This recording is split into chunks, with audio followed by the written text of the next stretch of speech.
Bay Area kids went back to school this week. Others will make the leap next Monday and Tuesday. So you know what that means? It is time to get back into your normal school time routine.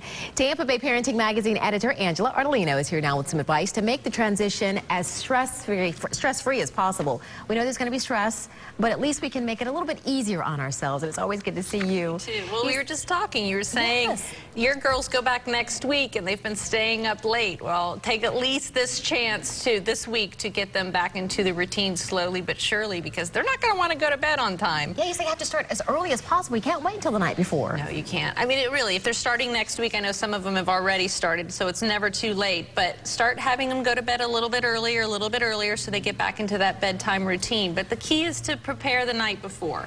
The night before is when you get the field trip signed, the form signed, the backpacks packed, the lunches prepared, so that you don't have to go crazy in the morning. And I love when you give kids about an hour ahead of their bedtime to just wind down. You know, it's a great time to prepare for the next day. Pick your clothes out. Make sure you have everything that you need.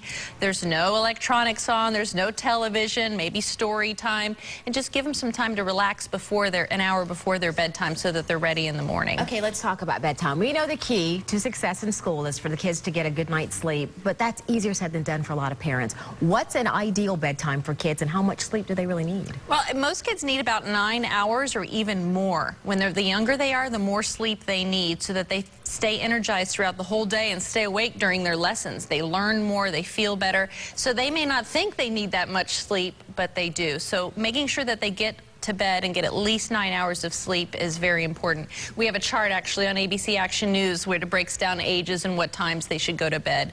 But for the most part, 9 hours is what kids really need to get them through the day. Okay, now once you've got them in bed and they've gotten up and they've gotten a good night's sleep, in the morning routine, you say only one thing should be happening. What's that?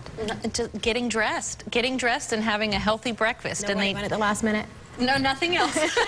No finishing your homework, no trying to decide what they're going to wear. All that should be done the night before so that the morning is simple, stress-free. All they have to do is get dressed and eat a healthy breakfast. And it is important for them to eat a healthy breakfast, not a sugary cereal or something, because that'll have them crash in the morning and it won't help them learn as much. Okay, you mentioned the homework. So the afternoon routine should be just as rigid as the one in the morning? I mean, only the homework and whatever else you need to get done? Absolutely. The more you stay on the routine, the easier the whole school year will go. And in the afternoon, if they don't have an after-school activity, then they should come home, maybe have a snack, have a little wind down from the school day, and then get right into homework so that it's done.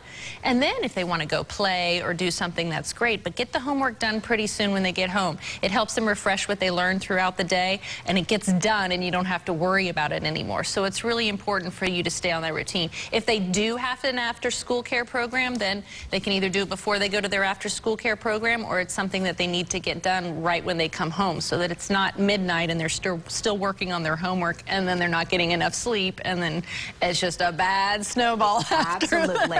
And you know, the routines are really good for both parents and the child. They are. The more self-sufficient you make your children, the easier it's going to be on anyone. I believe when they're in grade school, get them their own alarm clock. Teach them how to wake up at their own alarm clock. That way, if you need less time, they're up and ready and waiting at the front door, ready and backpack packed, ready for you to go. So start letting them take care of themselves and pick out their own clothes and wake up by themselves with an alarm clock. It really will help the entire family. And if you got an older sibling who can help out a younger one, that's even better. Always great advice. Stress-free, stress-free. Stress-free, yes. I'm meditating right now. Thanks, Angela. And Angela will be back next week to talk about teens and cell phones. That's another headache. If you missed any of those points or you want to share the information with another parent, just go to abcactionnews.com. You can also find help with a variety of parenting issues on the Tampa Bay Parenting website, tvparenting.com.